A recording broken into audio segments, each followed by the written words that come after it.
Hey everybody, and welcome back to Let's Play Titan Souls. Doing a bit more experimenting here, and this time I'm actually going to be doing live commentary. We'll see how this goes. So, last time we explored a bunch of ruins, went to a graveyard, murdered some Titans. So let's see what we can find around this time. Didn't really head left last time, so exploring a totally new frontier here. You actually can't like walk into these, I don't know, forests, high grounds. They just serve to block off your progress. I really do like this kind of very cliff-like structure. Especially these ruins built straight into them. This giant bridge here. The architecture in this place is, like, honestly, in the whole game is really, really neat.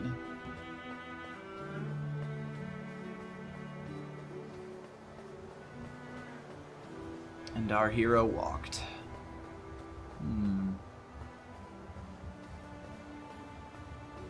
There's a big cave over here. There's also climbable wall, which I'm kind of curious about.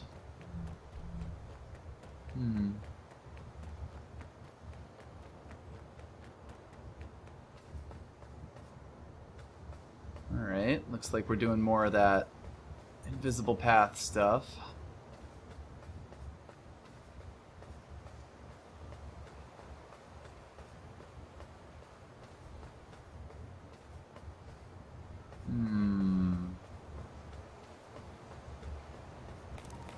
Oh. So, funny fact, I had no idea that this path existed. I guess we're all learning things.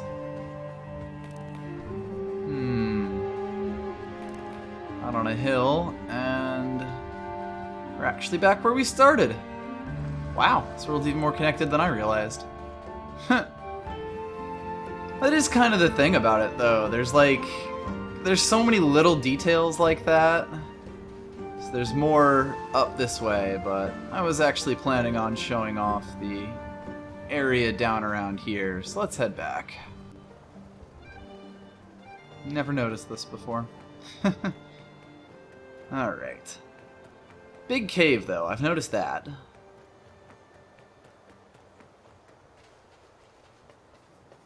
Let's see what's inside. Ah, yes. Welcome to the Red Planet. We're immediately greeted by another art. Definitely recognize the skeleton guy, but I'm not sure what these other blocks are. Whee! Can't remember if I've mentioned, but if you start rolling on stairs, you will actually roll all the way downstairs. Like, no matter how long it is. It never really comes into play in, like, a strategic way, but neat little touches. So I happen to know that's the way out of the area. It's kind of an odd placement, because the first time I came in here, I pretty much skipped the entirety of the lava area and went straight to the next place. I mean, the door's right there, after all. Alright, there we go, teleporter. This will be utterly important, because these bosses have a tendency to wreck me. Got 3 here to deal with. And a path downwards, which leads to another, odd little thing. Definitely thinking those are chains, but why would you chain a headless body down? Maybe we'll find out later.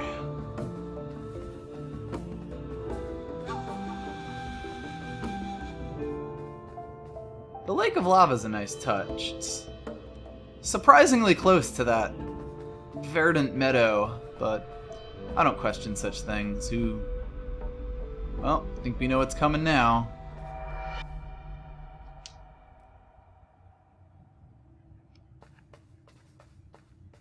The Thardus.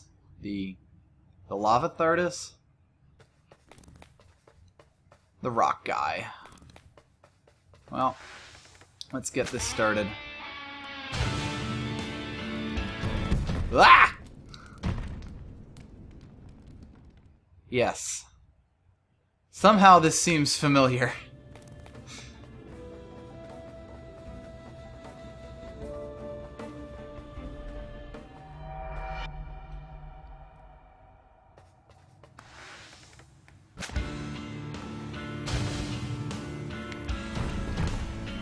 In a sort of continuation of the thing that Elhanan and, oh dear, the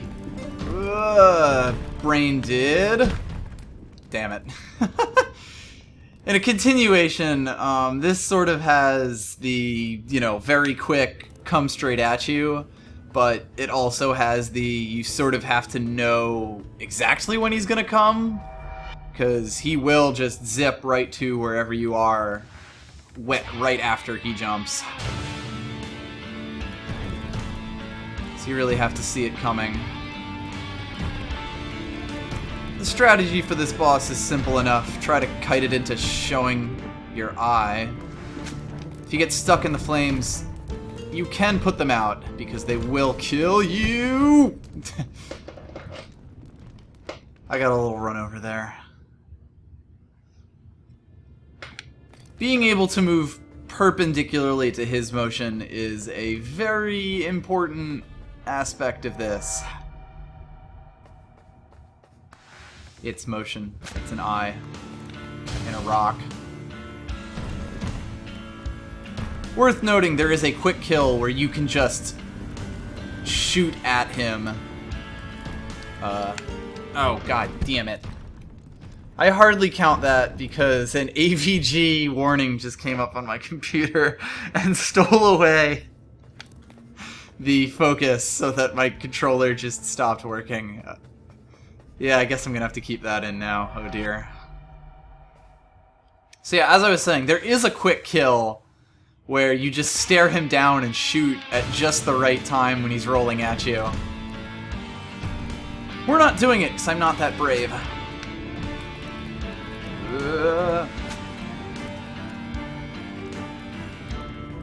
Shooting out your flame is important because it's very easy for him to surround you.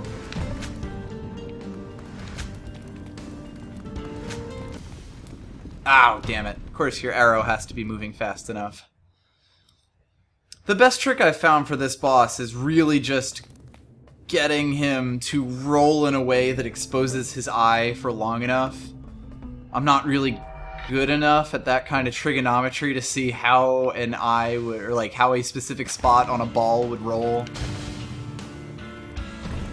It is a very unique challenge though. Like, I really like this use of a physics engine to just like simulate a sphere.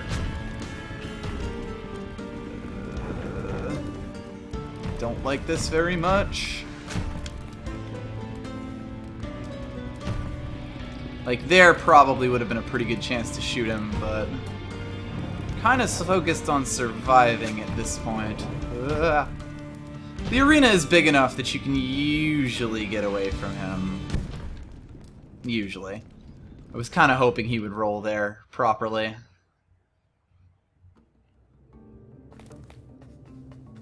This can definitely be one of the tougher Titans for exactly the reasons that I just laid out. Like, you have to really either get lucky or get a feel for exactly how he's going to roll.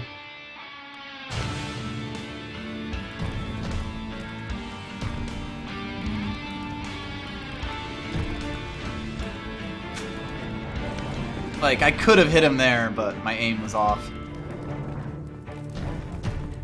I'd say that's a theme of this LP, and it really is. Boy, he did not roll as fast as I was expecting him to. We'll get this. This area actually has two of the Titans that have given me the most trouble in this game, so we'll see how long this video goes.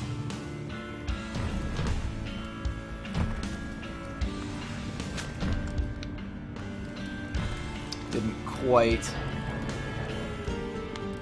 I've positioned myself very badly here.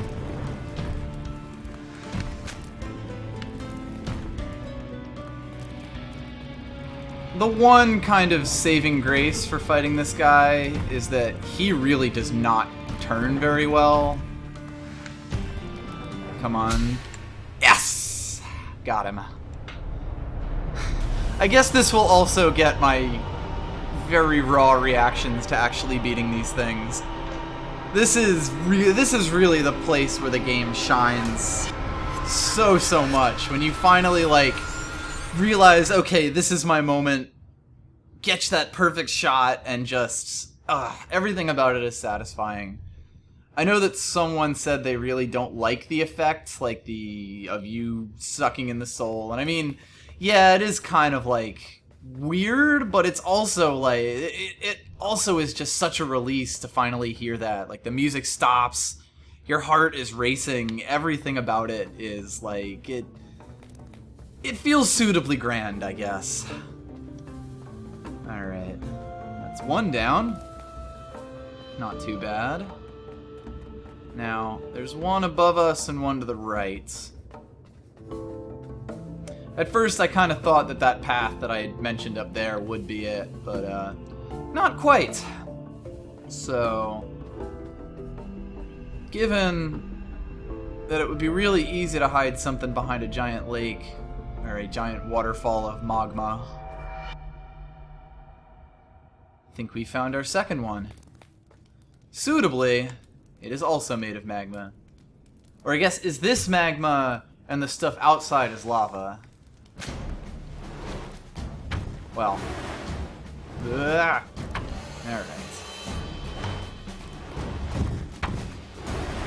It's this fiery puffball. Shoots out bombs. And little flame embers that will set the bombs off. It's resistant to our arrow, but it will gain purchase. And, if you try to pull it in, ow, you will get hit by the sparks because you won't be moving. The key to this boss fight is, as you may be able to figure out, being able to kite this thing into its own bomb. Easier said than done, though. First thing you want to do is get your thing in immediately and try not to get eaten and or crushed. But as you can see, it can be a little tough to just stand by the thing and hit it with it. Because its embers will set the bomb off. So you really have to do this little dance where you pull the bomb into, or you get it to shoot the bomb at you in a relatively close place to where it is, because it will aim for you with it.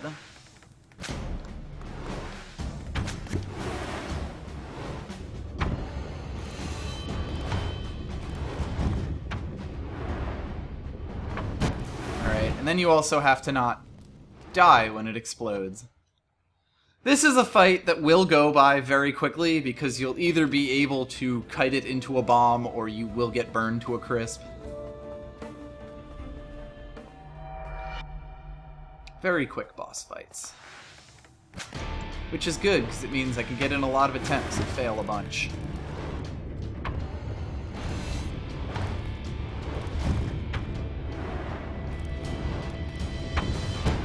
Didn't quite do it. Ah! I have become one with the lava.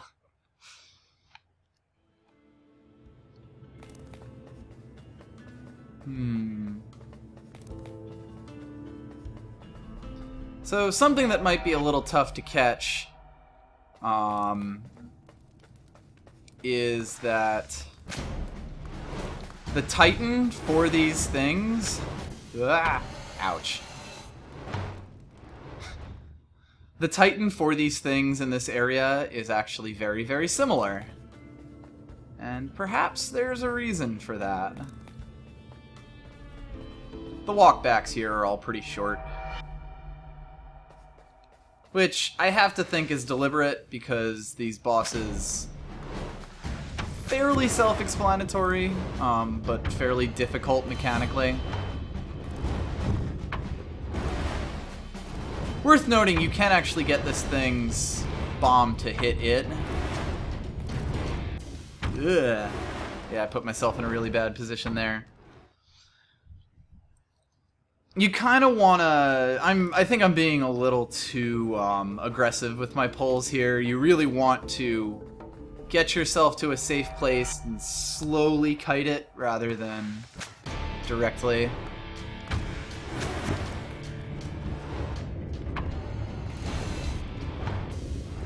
Ah! That pulled me just a little bit longer than I expected it to. Doing live commentary has the interesting side effect that I really don't know which run's going to be the one that actually does it, so I kind of have to find things to say for all of them.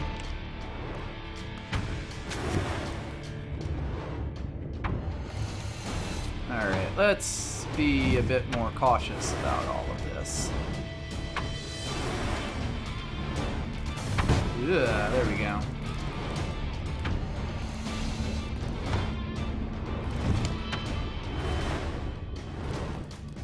That's... Oh, I'm surprised that didn't actually... That will, though. It's also worth noting that it always jumps away from you, so you can kind of kite it this way.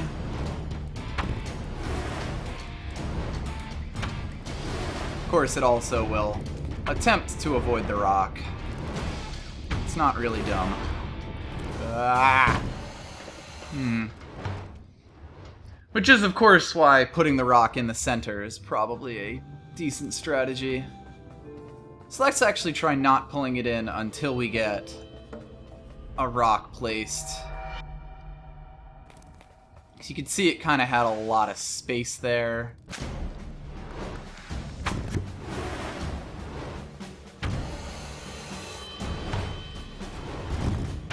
There we go, that's a pretty nice position.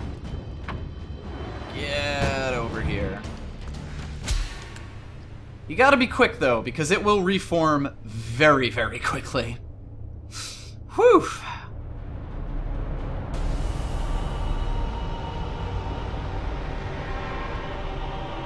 Sometimes I have to relearn how to fight these bosses on the fly.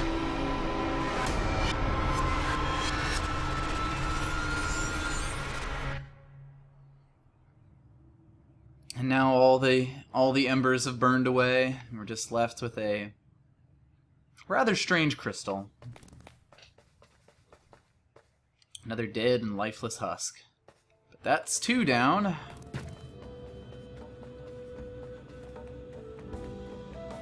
Alright, 1 more.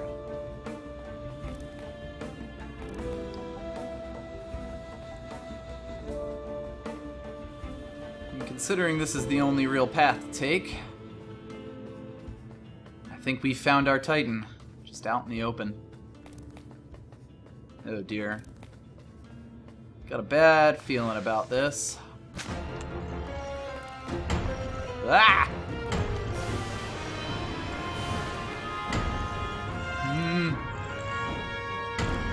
So the first thing you'll notice is when he runs over one of those spouts, they explode. And when he jumps, they all explode.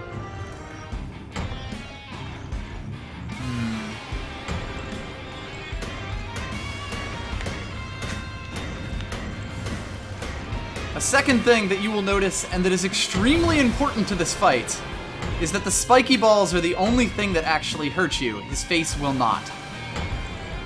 So the strategy for this fight is either to be very far away from him, or be very, very close. Ah, damn it, I had him. I am gonna need my arrow back at some point, but maybe when I'm not about to die. Ugh. This is actually one of the Titans that gave me a lot of trouble the first time that I played this, but I've noticed a lot of things about him in the meantime that have made it a lot easier. Ugh.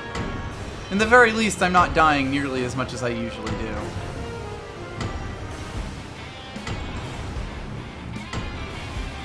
The biggest difficulty I have with this boss is that it is actually really tough to, like, figure out how to make him do things.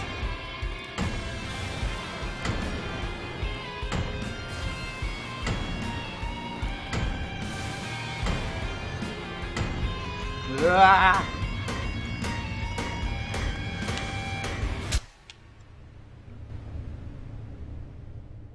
Wow. Really? What? I've never had that happen. Alright, so, we didn't win that because he squashed us just as our arrow hit him. We got an achievement for it, though. I don't know if that'll show up on the recording, but there's an achievement to kill this thing while he spins. You can see why this is difficult.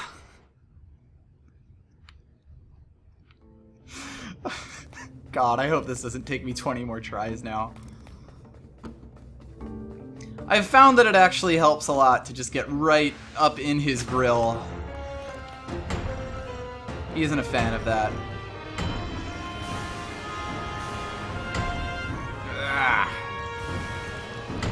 Especially while he's spinning.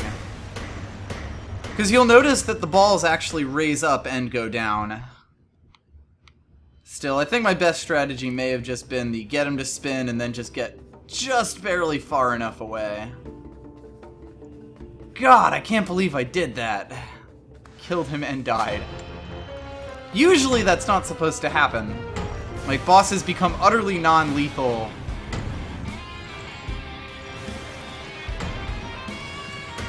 There we go. Ah, damn it.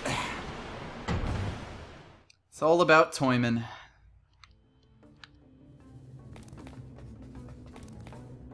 This is a really interesting design for a boss, because, I mean, this skull head motif has been around everywhere, and I'd say it fits quite well with that skull body we found earlier. And let's face it, those giant spiky balls look like arms here, but those are definitely chains holding them on. So you can be fairly sure that some shit went down. Ugh.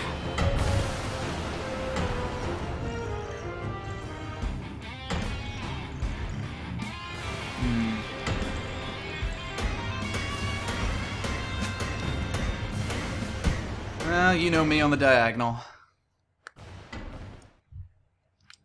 Can never quite manage it. This is the other really difficult Titan. Like, this actually took me a ton of tries the first time that I played this, so we'll see how long this goes. And how long till I start cutting things. He also covers a lot of ground with his, like, grab and pull. And as I showed before, he can do it for, like, a really long time. And switch the chasing ball at whim, really. So, not totally sure what gets him to move into his spinning phase. He also tries to keep his back, or his face to you, but it can be... it doesn't always manage it.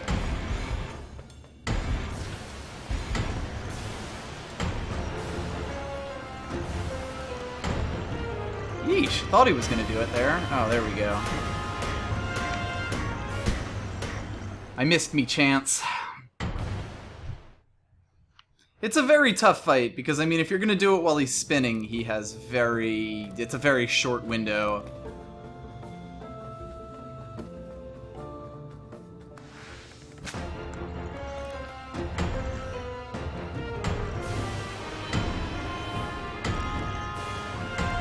Yeeps!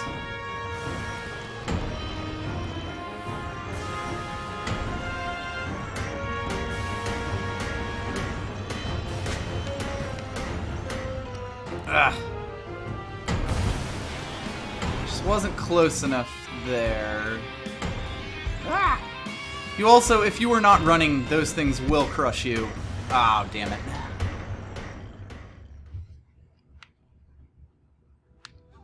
Ugh.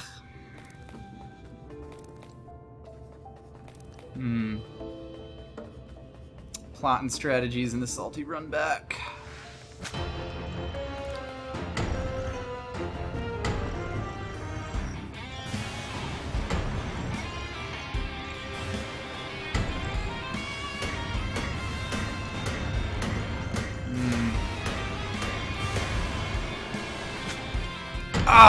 Just. You can also hit him in the slowdown after he stops spinning, which may be a safer option.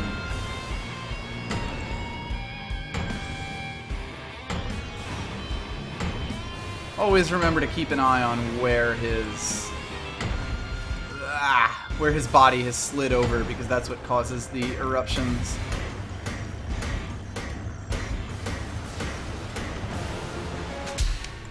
Yes! There we go.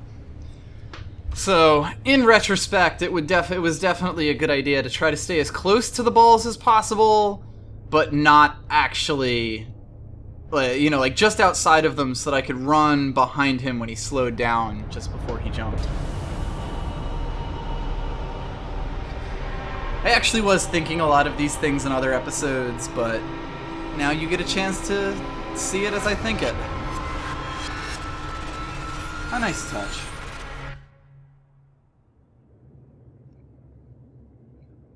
Whew! With that, the door disappears. And whatever chained head we just fought has been defeated. Hopefully now his body doesn't attack us. Its body? I don't know. Why do I keep assigning genders to these things? But hey! That's the whole of the fire area, including its art piece, so... Hope you guys enjoyed this episode. I think the live commentary has worked out decently, but I guess you guys will be the judge of that, so, see you guys next time.